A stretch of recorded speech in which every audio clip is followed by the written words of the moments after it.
সবাইকে বিপদে ফেলে শেখ হাসিনার একা দেশ ছেড়ে যাওয়ার ঘটনা মেনে নিতে পারছেন না আওয়ামী লীগের নেতাকর্মীরা।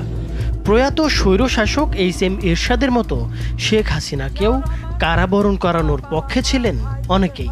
তবে শেষ সময়েও আরও বেশি বল প্রয়োগ এবং রক্তপাতের মাধ্যমে ক্ষমতা ধরে রাখতে চেয়েছিলেন শেখ হাসিনা। শেখ হাসিনা পালিয়ে গেছে, শেখ হাসিনা নাই, শেখ হাসিনা চলে গেছে, শেখ হাসিনা পালায় না। শুধু নিজ পরিবারের সদস্যদের নিয়ে শেখ হাসিনা দেশ ছাড়ার ঘটনা মানতে পারছেন না আওয়ামী লীগের শীর্ষ নেতা ও মন্ত্রীরা। শেখ হাসিনা যে দেশ ছেড়ে এভাবে সবাইকে রেখে একা পালিয়ে যাবেন তা ঘুণাক্ষরেও টের পাননি কেউ, এমনকি কোনো ইঙ্গিতও পাওয়া যায়নি আগে। প্রাণপ্রিয় নেত্রীর এমন চলে যাবার খবর শোনার পর মন্ত্রিসভার সদস্য এবং দলের নেতাকর্মীরা অনেকটা হতবিহ্বল হয়ে পড়েছিলেন। তারা বলছেন, তিনি দেশ ছেড়ে যদি যাবেনই তাহলে শেষ মুহূর্তে দলের নেতাকর্মীদের কেন আন্দোলনকারীদের মুখোমুখি দাঁড় করালেন? আওয়ামী লীগের সংসদ সদস্যরা ক্ষোভ প্রকাশ করে বলেন, শেখ হাসিনা দেশে থেকে কারাগারে গেলে দলের নেতাকর্মীরা এতটা বিপদে পড়তেন না। তিনি আরও বলেন, প্রয়াত স্বৈরশাসক এইচ.এম. এরশাদের পতন হয় গণ অভ্যুত্থানে, কিন্তু তিনি দেশ ছেড়ে পালাননি, বরং জেলে গেছেন। শেখ হাসিনা দেশের প্রধান একটি রাজনৈতিক দলের নেতা হয়ে কিভাবে নেতাকর্মীদের রেখে বিদেশে চলে গেলেন এটা মাথায় আসছে না। মুক্তিযুদ্ধের নেতৃত্বে দেওয়া দল আওয়ামী লীগের এমন বিপর্যয় হবে তা মেনে নেওয়া যায় না।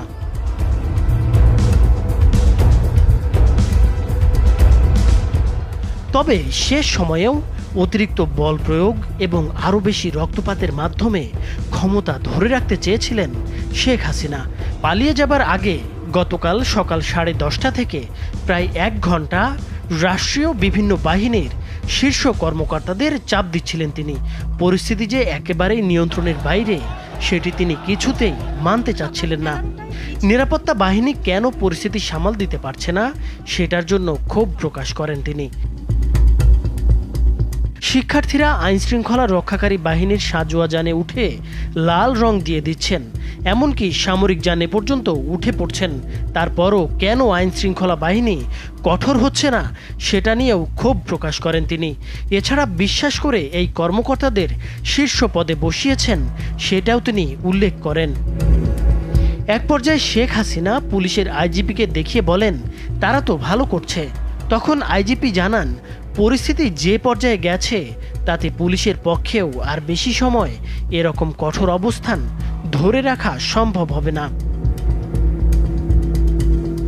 ওই সময় শীর্ষ কর্মকর্তাদের পক্ষ থেকে বোঝানোর চেষ্টা করা হয়, বল প্রয়োগ করে এই পরিস্থিতি সামাল দেওয়া যাবে না, কিন্তু শেখ হাসিনা সেটা মানতে চাচ্ছিলেন না।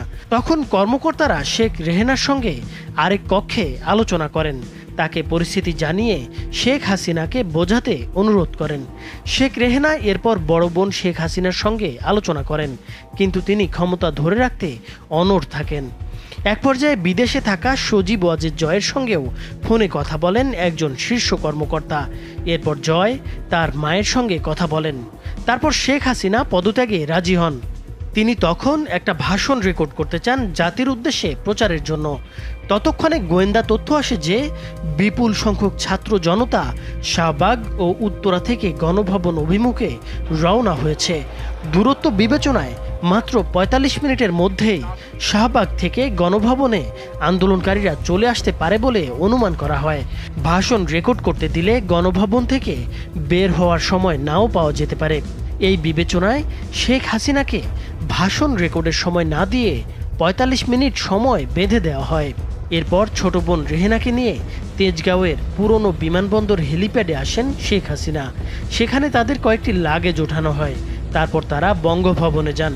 সেখানে পদত্যাগের আনুষ্ঠানিকতা শেষ করে বেলা 2:30টার দিকে সামরিক হেলিকপ্টারে করে ছোট বোনসহ ভারতের উদ্দেশ্যে উড্ডয়ন করেন শেখ হাসিনা।